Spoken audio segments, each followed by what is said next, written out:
Maka saya mohon niat ini juga yang harus mengilhami para rektor, para dosen. Andai kan sudah ada jabat pun tetap berkomitmen pada institusinya, pada yayasannya. Jangan kalau jabat serius, sekali tidak jabat malah ganggu. Nah, itu nggak boleh. Harus. Saya sendiri juga gitu. Saya populer apa enggak, saya keren apa enggak, saya akan berkomitmen tetap mengkhidmati agama ini. Nah, dengan seperti itu berarti sudah biniyatin solihatin, punya niat yang baik. Kenapa ahli surga masuk surga selamanya padahal amalnya paling banter 80 tahun. Tetapi kenapa ahli neraka akhirnya masuk neraka sampai selamanya padahal kalaupun dia bejat hanya 80 tahun. Itu dijawab oleh ulama-ulama. Orang mukmin itu berkomitmen akan iman andikan hidupnya selama-lamanya sehingga dibalas dengan masuk surga selama-lamanya. Sementara orang yang fasik yang berbuat hanya mengumbar nafsu, bayangan dia kalaupun hidup 1000 tahun ya akan begitu terus. Dan dia ketika mati dengan status dia berencana andaikan sehat maksiat terus. Karena punya rencana seperti itu diganjar neraka yang selamanya lama. Maka saya mohon niat ini juga yang harus mengilhami para rektor, para dosen. Andaikan sudah ada jabat pun tetap berkomitmen pada institusinya, pada yayasannya. Jangan kalau jabat serius, sekali tidak jabat malah ganggu. Nah, itu nggak boleh. Harus. Saya sendiri juga gitu. Saya populer apa enggak, saya keren apa enggak, saya akan berkomitmen tetap mengkhidmati agama ini. Nah, dengan seperti itu berarti sudah biniyatin solihatin, punya niat yang baik. Dulu Rasulullah SAW pernah mengingatkan kita semua akan hak-hak bertetangga atau hak-hak bersosial. Ada satu orang yang punya 3 hak, yaitu dia seorang muslim berarti saudara seagama, dia kerabat Anda berarti saudara karena kerabat unsur genetik, 3 karena dekat. Sehingga tetangga yang seperti ini punya 3 hak, yaitu hak satu agama, satu kerabat, dan satu komunitas. Kedua yang punya 2 hak, yaitu dekat dan seagama tapi tidak keluarga. Terus ketiga yang punya 1 hak, yaitu atas nama mereka dekat meskipun beda agama. Sehingga dari dulu Islam tidak pernah bermasalah ketika berteman sama non-muslim, sama komunitas yang macam-macam. Karena ketika kita bertetangga, siapapun dia itu punya 1 hak untuk kita berbuat baik sebagai atas nama tetangga, disebut hakul jar. Lalu lama-lama ada komunitas yang bernama negara, baik bersistem republik maupun bersistem kerajaan atau dengan sistem-sistem yang lain, yang mengharuskan kita bersosialisasi secara baik. Nah, lalu yang jadi ciri khas pesantren, ciri khas khazanah ulama adalah berbuat baik sama orang lain itu gampang. Gampangnya itu dimulai bahwa dengan berbuat baik itu kita dapat pahala. Kedua, dengan cara tawaduk. Tawaduk itu tidak merasa benar sendiri, tidak merasa superior sendiri, tidak merasa paling top sendiri. Ada beberapa paradok ya, yang mungkin menjadi pelajaran kita. Mungkin di antara kita ada yang doktor, ada yang profesor, ada yang kiai alim, ada yang macam-macam pengusaha top. Tapi seringnya orang tuanya itu kadang-kadang itu tidak tamat SD, tidak tamat SMP itu. Jadi orang nggak tamat SMP bisa mengkader atau menciptakan orang sampai doktor. Kadang-kadang kita yang dokter menjadikan anak naik kelas saja susah. Pertanyaannya yang pinter itu siapa gitu. Jadi orang awam bisa menjadikan anaknya alim, dokter, kiai. Tapi setelah kita dokter, karena mungkin hidup kita mapan atau jabatan kita mentereng, itu didik anak itu susahnya bukan main. Sehingga di sini orang harus berlatih kearifan. Dulu mungkin ketika kita kecil, karena dengan segala keterbatasan keluarga kita, juga komunitas kita, atau zaman kita itu yang menggerakkan kehidupan itu kearifan. Sehingga orang itu bawaannya sudah bijak, mengalami apa saja bijak. Misalnya enggak punya uang ya tetap punya harapan. Tapi kalau sekarang enggak, belum sudah ditabungkan, diasuransikan, sehingga orang itu kepercayaannya sama materi itu luar biasa, bergantung sama materi. Dan itu awal dari masalah ketika yang diangan-angan itu tidak ada, karena terlalu bergantung sama materi. Sehingga kita yang nekuni dunia ulama, nekuni dunia fikih, kita terus belajar bahwa orang-orang top itu dilahirkan dari kearifan, bukan dari hal yang bersifat materi. Kearifan ini penting. Saya beri contoh dulu, ada orang itu kholi itu dalam bahasa Arab artinya preman.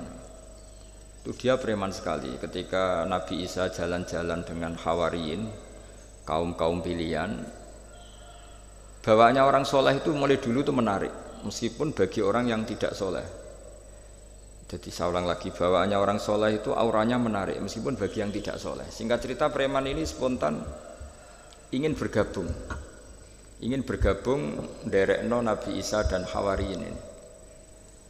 Tapi apa yang terjadi? Si Hawari ini, pendereknya Nabi Isa itu mempercepat jalannya karena beliau nggak mau sejajar dengan preman tadi.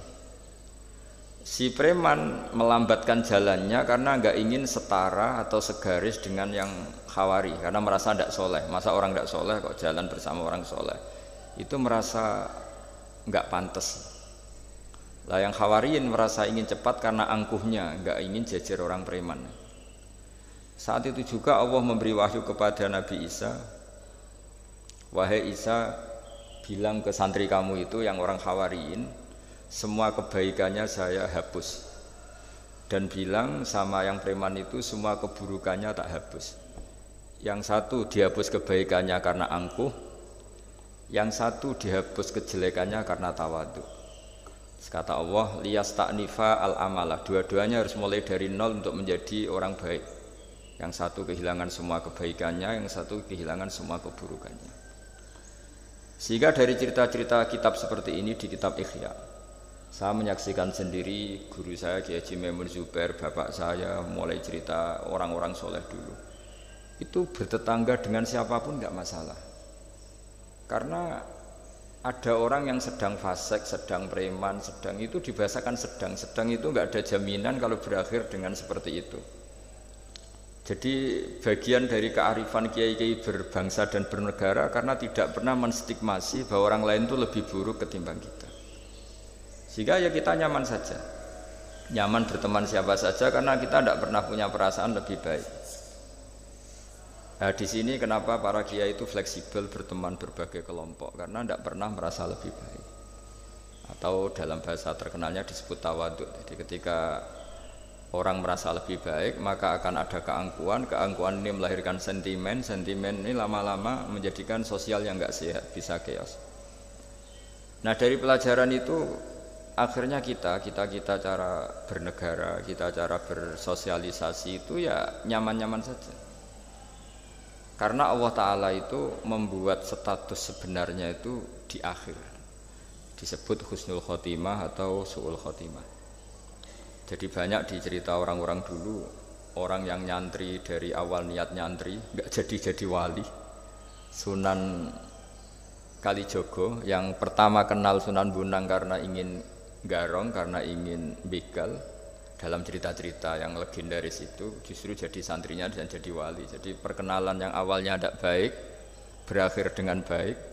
Kadang-kadang perkenalan yang baik berakhir dengan kroni, dengan macam-macam yang tidak baik. Nah, dari sekian peristiwa itu akhirnya para ulama menyimpulkan bahwa hanya biyadihi al-amru, hanya Allah yang bisa mengendalikan semua urusan. Sampai-sampai Nabi misalnya kurang berkenan sama namanya Wahsy, karena Wahsy itu pembunuh Sayyid Hamzah, paman yang paling dicintai Rasulullah. Itu mangkelnya Nabi sebagai manusia itu yang mangkel betul. Tapi sama Allah justru Wahsy ini dikasih hidayat, kemudian menjadi Islam dan Islamnya baik sekali.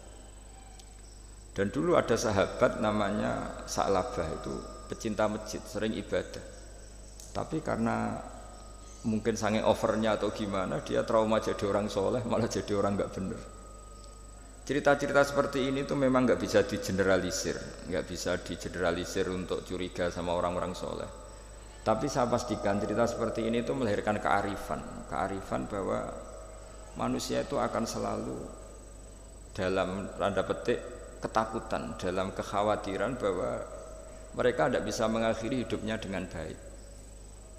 Sehingga di sini melahirkan kearifan, dan dari kearifan itu kita bernegara itu akan baik, karena kita tidak mungkin menstigmasi kelompok lain itu sangat buruk atau sangat bahaya atau ancaman, karena kita sama-sama punya kearifan untuk berkawan bersosialisasi.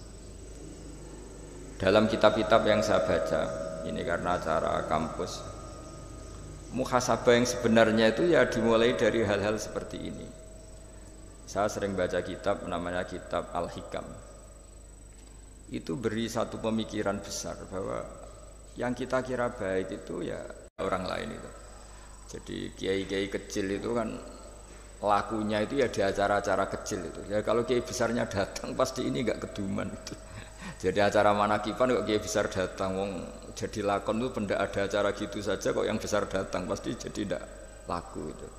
Ada acara seminar di SMP kok yang datang rektor Unifek itu kan terus enggak payu yang narasumber kecil-kecil itu. Jadi dibalik datang yang niatnya merakyat justru menutup atau memahjubkan orang-orang yang harusnya jadi aktor di situ. Itu kan ibarat kita bikin toko besar di daerah-daerah tertinggal, niatnya baik supaya daerah itu maju, kebutuhannya terpenuhi. Tapi ini yang retail-retail kecil menjadi terancam. Nah, di sini terus ada kearifan dalam kitab hikam yang dijelaskan itu. Manusia itu siapa? Manusia itu orang yang saat baik saja itu ada jeleknya, apalagi saat jelek. Dulu bapak saya sering guyon itu, kalau ada imam masjid istiqomah jadi imam terus, sampai tua jadi imam tuh. Kan seringnya dipuji istiqomah ini. Tapi kata bapak saya itu, ya gara-gara dia ini istiqomah itu tidak ada kader, sampai orang lain frustasi jadi imam itu. Jadi di balik istiqomahnya ini sebetulnya memahjubkan sekian kader imam gitu. Karena terus orang lain jadi imam enggak berani gitu. Dan akhirnya enggak ada kaderisasi. Tapi misalnya dia pelin-pelan juga tidak baik. Masa imam kok pelin-pelan kadang hadir kadang enggak. Orang yang terlalu mencintai istri juga gitu. Kalau terlalu harmonis pasti ibunya terancam, saudara-saudara keluarganya terancam, sehingga hubungan sosialnya dengan keluarganya kurang baik. Begitu juga dengan teman-temannya. Tapi kalau agama menyarankan dengan istri tidak mesra juga keliru, masa menyarankan begitu. Tapi kalau terlalu mesra pasti hak-haknya yang lain terganggu. Nah ini yang disebut muhasabah. Muhasabah itu kata kitab hikam, kita harus mengevaluasi bahkan dalam hal-hal yang tadi, yang baik. Termasuk dalam kitab itu dijelaskan bahkan minta surga saja atau minta neraka itu ya kadang-kadang kurang baik. Bukan karena mintanya yang kurang baik begini. Orang soleh, ini cerita orang soleh. Nanti orang-orang yang soleh itu kalau ketemu Allah itu masih digojlok lah, masih agak-agak disalahkan gitu. Kenapa kamu ibadah terus gitu? Gusti karena saya ingin masuk surga gitu. Yang satu ditanya, kenapa kamu ibadah serius? Karena saya takut masuk neraka gitu. Akhirnya Allah ngendikan masyhur itu dalam hadis. Laulam akhluk jannatan wala naron alam akun ahlan an uto'a. Lalu andaikan saya tidak bikin surga atau neraka, lalu kamu tidak nyembah saya. Berarti kamu nyembah saya karena saya bikin surga, saya bikin neraka. Andaikan saya tidak bikin surga atau bikin neraka, berarti kamu tidak nyembah saya. Kaget orang soleh ini. Padahal Allah selalu Tuhan meskipun tidak bikin surga dan tidak bikin neraka. Tapi orang bisa baik itu karena dimotivasi ada surga dan neraka. Tapi andaikan kita menyembah Allah karena surga karena neraka, problemnya lalu kalau Allah tidak bikin surga apa neraka, apa kita terus tidak baik, tidak menyembah Allah. Sehingga kalau di Quran itu ada fattakun nar, tapi ada fattakun ya ulil albab. Takutlah kepada saya kalau kamu punya akal. Jadi takutnya bukan kepada tidak masuk surga atau takut masuk neraka, tapi takutnya pada Allah Subhanahu wa ta'ala. Begitu juga hubungan kita dengan istri. Tidak muji istri itu gimana? Kita misalnya ditanya, kenapa kamu mencintai istri kamu? Karena dia cantik, karena dia baik. Sebenarnya kalimat itu bahayanya adalah berarti suatu saat Mas aku nak serayu kira seneng aku. Tapi kebetulan rata-rata istri ini diomongin gitu tuh bangga. Karena dipuji cantik. Padahal sebenarnya ini masalah. Kalau mencintai karena cantik, suatu saat pasti tidak cantik. Artinya apa? Apapun pilihan kata kita, sebenarnya ada banyak masalah. Karena tadi menurut kitab hikam, manusia itu siapa? Orang yang saat baik saja itu ada jeleknya. Kalau kamu mencintai seseorang karena dia baik, berarti suatu saat kalau tidak baik kamu tidak cinta. Bukan karena kemanusiaan. Kalau kamu menyembah Allah karena surga, andaikan Allah tidak bikin surga, berarti kamu tidak menyembah Allah. Padahal enggak, kita menyembah Allah meskipun andaikan Allah tidak bikin surga, tidak bikin apa? neraka. Nah, evaluasi seperti ini itu dibutuhkan muhasabah karena kita bernegara sampai sebaik ini itu barokahnya ilmu, barokahnya tawadhu. Tawadhu itu tidak pernah menvonis bahwa kelompok lain atau orang lain itu lebih baik ketimbang kita. Saya punya contoh, saya punya santri banyaklah cerita-cerita seperti ini yang tidak pati alim itu. Barokahnya ndak alim itu hidup di daerah-daerah tertinggal. Begitu juga di kampus lah, gara-gara dia tidak kumplot mungkin atau mahasiswa biasa mungkin hidup di daerah-daerah tertinggal. Barokahnya apa? Karena hidup di daerah tertinggal, semuanya dia itu pionir, heroik, bikin masjid sendiri, nyari-nyari tanah sendiri. Ya sudah, akhirnya dia pendiri masjid. Begitu juga anak-anak mahasiswa yang di kampung-kampung tertinggal, mungkin dia mengadakan pipanisasi dari gunung atau apalah bantu masyarakat yang semuanya dia serba pionir. Tapi kita yang mungkin elit, beberapa santri yang pinter mungkin karena juara tahfidz atau juara apa terus diumrohkan ke Mekah. Terus kalau ngaji di masjid mungkin ya disangoni pakai uang kas masjid. Begitu juga kalau kita kumplot mungkin beasiswa dapat dari negara kita kuliah di Jerman, di Amerika. Nah nanti pertanyaannya ketika di akhirat itu bejo yang santri yang nggak pinter tadi, karena dia statusnya itu pendiri masjid, mengadakan masjid dari tidak ada menjadi ada. Sementara kita yang terhormat kadang-kadang hisabnya berat. Kamu ini kiai kok dapat salam template dari uang masjid. Jadi hubungan kita dengan ibadah itu mendapat, yang santri dapati pinterin memberi. Mahasiswa juga gitu, mahasiswa yang kurang pinter itu hubungannya dengan negara memberi. Ada daerah tertinggal yang dia sebagai pemberinya. Pemberi itu artinya mengatur daerah situ yang tertinggal punya akses jalan barokahnya dia, punya mata air barokahnya dia. Kadang-kadang yang pinter hubungannya dengan negara mendapat. Nah di sini namanya muhasabah. Jadi ya tapi terus kita menyariatkan kalau gitu goblok saja Gus, ya jangan masa goblok disyariatkan gitu. Tapi kalau andekan semuanya pinter tuh ya kacau. Dunia ini ya kacau. Karena hubungannya pasti inginnya mendapat, bukan memberi. Nah, barokahnya hal-hal seperti ini alhamdulillah di Indonesia TV itu juga sering memberi penghormatan kepada orang-orang yang pionir di daerah-daerah tertinggal. Nah, ini penting saya utarakan supaya perasaan kita berbangsa dan bernegara itu jaga empati sama yang lain, jaga kehormatan, jaga. Saya sebagai kiai itu ya kadang-kadang itu nangis ya di depan Allah. Orang-orang yang dulu pekerja nyari uang ya, memang ya nyari uang. Tapi barokahnya punya iman sedikit atau mungkin imannya ya biasa saja, kerja di Korea bikin komunitas masjid. Mahasiswa yang di Jerman, di Amerika juga punya komunitas bikin masjid. Padahal kan di kampungnya itu mungkin orang yang sering ngerasani kiainya. Kadang kurang cocok atau masjidnya kurang gimana. Jadi kalau di daerah yang Islamnya sudah sehat itu agak-agak komplain, kerannya buntu saja sudah geger. Tapi dia ketika di daerah nggak ada masjid berikhtiar untuk bikin masjid. Jadi komunitas kesolehan itu kadang-kadang kemapanan kalau terlalu lama itu hanya melahirkan orang ingin komplain. Tapi yang tidak mapan sama sekali malah melahirkan orang itu heroik. Ketika negara ini sehat, mungkin orang malah menuntut negara. Padahal sebelum berbentuk negara, orang semuanya ingin memberikan hartanya, bahkan nyawanya untuk memerdekakan Indonesia. Nah, sehingga pesan saya sama Universitas Veteran bahwa ketika kita mapan pun itu dengan asumsi tidak mapan, sehingga hubungan kita dengan institusi, dengan yayasan, dengan pesantren, dengan yang kita pimpin itu hubungan heroik, bukan hubungan mendapat. Saya termasuk orang yang sering dimintai nasihat-nasihat. Banyak rektor, banyak pejabat, juga banyak kawan kiai. Saya itu terobati itu yaitu semuanya kita, termasuk setelah mapan itu usahakan hubungan itu hubungan heroik. Sehingga inginnya memberi.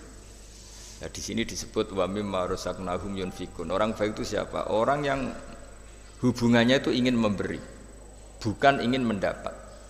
Sehingga Rasulullah berkali-kali ngendikan al-yadul ulya khairun minal yadis sufla. Di mana-mana itu tangan memberi lebih baik dibanding tangan meminta. Nah, sekarang kenapa banyak problem di beberapa negara? Karena ketika orang terus pinter atau pinter lah, saya tidak perlu nyebut terus jadi apa. Hubungannya itu kalau sudah pinter jadi dosen elit harus dapat berapa, kalau kiai elit harus dapat berapa. Nah, itu kalau semuanya ingin mendapat, ini negara bisa pusing. Yang guru besar ingin dapat banyak karena guru besar, kiai besar karena kiai besar. Yang miskin juga ingin mendapat karena miskinnya.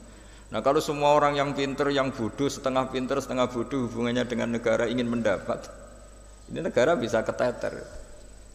Tapi kalau hubungannya ingin memberi, atau kalaupun ingin mendapat ya sumbut lah, kalau orang Jawa sumbut dengan yang diberikan, itu insya Allah semuanya akan stabil.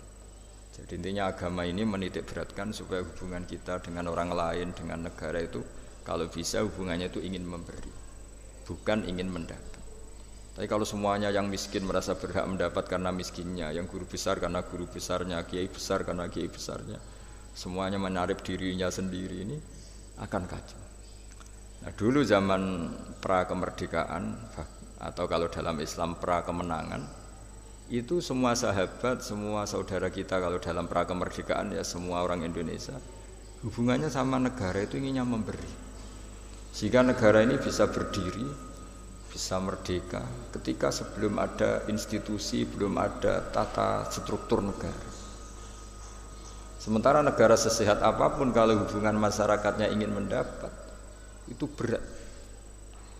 Nah, di sini heroiknya para leluhur kita bahwa mereka bisa melewati masa-masa sulit karena dengan mental ingin memberi.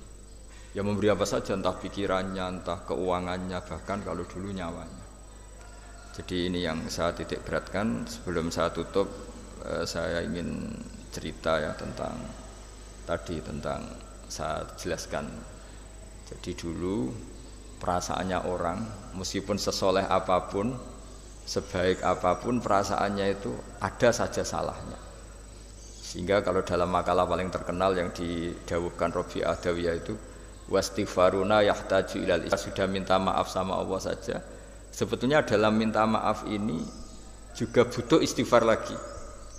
Karena orang minta maaf itu kadang-kadang ya ingin mendapat yang lebih. Ada orang punya utang itu, tanggungan sama istrinya karena sering masalah itu. Itu minta maaf itu ya supaya bisa utang lagi. Jadi gayanya minta maaf tapi supaya bisa utang lagi. Mungkin kita kalau punya utang sama orang lain, gayanya minta maaf tapi supaya punya akses utang lagi. Itu namanya minta maaf tapi ada masalah. Nah, jangan-jangan istighfar kita sama Allah juga gitu. Istighfar sama Allah tapi minta dimaklumi kalau salah lagi. Nah, di sini karena masih ada tercampur mental seperti ini, kata Rabi Adawiyah, wastighfaruna yahtaju ila istighfar. Ketika kita istighfar itu masih butuh istighfar yang lain. Nah, dalam kebaikan juga gitu. Ketika kita baik jadi orang soleh, ternyata bawaan kita ingin dihormati. Dulu sebelum kita soleh itu ya kalau di majelis di belakang nggak tersinggung, nggak diperlakukan khusus, nggak tersinggung. Tapi setelah kita soleh, setelah kita kiai, setelah kita dosen, setelah kita rektor, kalau nggak duduk di depan tuh kayak nggak diregani. Itu ya termasuk mental-mental yang kurang baik kalau dalam ilmu tasawuf. Justru setelah kita terpelajar, malah permintaannya aneh-aneh. Padahal agama ini hanya mengajarkan wa ma umiru illa liya'budu wa mukhlishina lahuddin. Agama ini hanya mengajarkan kalau ingin jadi orang soleh yang ikhlas. Kalau ingin jadi dosen yang ikhlas. Kalau ingin jadi guru ya guru yang ikhlas. Karena biaya ndak ikhlas itu mahal sekali. Dan kalau sudah mahal sekali ini negara bisa jebol, sistem sosial bisa jebol. Jadi ini hal-hal yang khas kiai, karena kalau yang kajian kampus saya yakin Pak Rektor, Pak Wakil Rektor dan Pak Ketua Yayasan lebih tahu, anak-anak mahasiswa lebih tahu. Saya kalau ngaji di kampus memang kan cerita khas pesantren karena justru ini saling melengkapi. Saya tidak perlu basa-basi bicara ilmu khas mereka karena mereka lebih tahu. Kalau dalam bahasa Rasulullah SAW, antum a'lamu bi umuri dunyakum. Kamu lebih tahu tentang urusan yang kamu geluti. Tapi kalau urusan akhirat, urusan agama mungkin karena kita yang menekuni itu mungkin kita lebih tahu. Nah, di antara ilmu yang saya utarakan hari ini, sore ini, bahwa orang soleh sendiri itu sebetulnya nanti masih ditanya sama Allah tadi. Kenapa kamu nyembah saya? Karena ingin masuk surga. Kenapa kamu nyembah saya? Takut neraka. Lalu kamu tidak hormat saya, kata Allah, ketika saya tidak bikin surga, tidak bikin neraka. Akhirnya mereka sadar bahwa ibadah itu harus murni karena Allah Subhanahu wa ta'ala, bukan karena takut masuk neraka, juga bukan karena ingin masuk surga. Ya sama seperti kita mencintai anak kita, yaitu karena anak kita. Jangan karena anak kita ringkeng satu, anak kita kumplot, lalu terus kita membiarkan anak kita saat ada anak kelas. Toh tetap anak kita. Saya mencintai suami saya karena dosen penghasilannya banyak. Lalu suatu saat kalau ada masalah di PHK atau ada masalah terus tidak suami kamu. Nah, makanya di sini agama itu sangat menyarankan kesejatian. Jadi dia suami kita, dia anak kita, apapun kondisinya. Nah kira-kira gitulah, ikhlas itu kira-kira seperti itu. Jadi jangan sampai alasan-alasan yang bersifat materialistik itu yang menjadikan kita mencintai istri karena cantik, mencintai suami karena hasilnya besar. Suatu saat kalau itu berubah, kita akan masalah. Nah, di sini agama menyarankan ikhlas. Makanya semua kitab di khazanah kita dimulai bab niat. Bab niat itu begini. Sehingga ada seorang yang tanya, kenapa ahli surga masuk surga selamanya padahal amalnya paling banter 80 tahun. Tetapi kenapa ahli neraka akhirnya masuk neraka sampai selamanya padahal kalaupun dia bejat hanya 80 tahun. Itu dijawab oleh ulama-ulama, orang mukmin itu berkomitmen akan iman andikan hidupnya selama-lamanya sehingga dibalas dengan masuk surga selama-lamanya. Sementara orang yang fasik, yang berbuat hanya mengumbar nafsu, bayangan dia kalaupun hidup 1000 tahun ya akan begitu terus. Dan dia ketika mati dengan status dia berencana andaikan sehat maksiat terus. Karena punya rencana seperti itu diganjar neraka yang selamanya lama. Maka saya mohon niat ini juga yang harus mengilhami para rektor, para dosen. Andaikan sudah ada jabat pun tetap berkomitmen pada institusinya, pada yayasannya. Jangan kalau jabat serius, sekali tidak jabat malah ganggu. Nah, itu enggak boleh, harus. Saya sendiri juga gitu. Saya populer apa enggak, saya keren apa enggak, saya akan berkomitmen tetap mengkhidmati agama ini. Nah, dengan seperti itu berarti sudah biniyatin solihatin, punya niat yang baik. Saya kira demikian karena memang suasananya masih pandemi, tapi ya tetap terima kasih meskipun lewat virtual, tapi saya mohon sekali komitmen ikhlas ini dan tawadhu ini. Karena bernegara itu, kalau negara mungkin jaganya kan lewat tentara, lewat polisi, lewat institusi, lewat aturan-aturan itu semua orang supaya merasa tertib. Tapi kita sebagai kiai, tertib itu dimulai cara tawadhu tadi, karena kita tidak merasa paling benar sehingga hubungan dengan siapapun kita akan baik. Tapi kalau sudah orang merasa benar sendiri, bahkan saya dengan anak saya itu ya sering takut. Ya karena jangan-jangan benar anak saya. Saya berkali-kali cerita di mana-mana, bapak saya itu kalau ada santri sedang guyon mau manggil itu gak jadi. Padahal beliau ingin memerintahkan untuk urusan apa? Alasannya bahagia itu mahal, sehingga kalau saya jadi manggil ganggu bahagianya santri ini. Saking tawaduknya bapak saya itu, bahagia itu mahal. Jadi kalau saya manggil pas dia bahagia mengganggu. Padahal bapak itu kiainya. Jadi orang dulu kearifannya tawaduk itu sampai dengan santrinya, dengan anaknya, itu tawaduk. Dan ini yang menjadikan kita semua baik-baik saja ya karena tawadhu tadi. Makanya orang kuno dulu itu kalau nasihati anaknya mau merantau itu mesti yang enggak lupa itu jolali sholat sampai wong sing apik, sing tawadhu, sing ngalah. Ya, saya mohon kearifan-kearifan ini dijaga karena kita bernegara ini sampai merdeka ya barokahnya kearifan leluhur. Kita sudah menikmati kemerdekaan sedemikian rupa itu kenapa bangsa ini bisa lolos dari penjajahan? Karena orang-orang luhur dulu itu nasihatnya tunggal tadi. Kita patriotik, kita heroik, hubungan dengan negara memberi, sehingga terus bisa merdeka. Coba kalau dulu sudah latihan merdeka, hubungannya mendapat, geger rebutan aset, rebutan apa saja bisa habis kita sebagai bangsa. Saya kira demikian. Wassalamualaikum warahmatullahi wabarakatuh.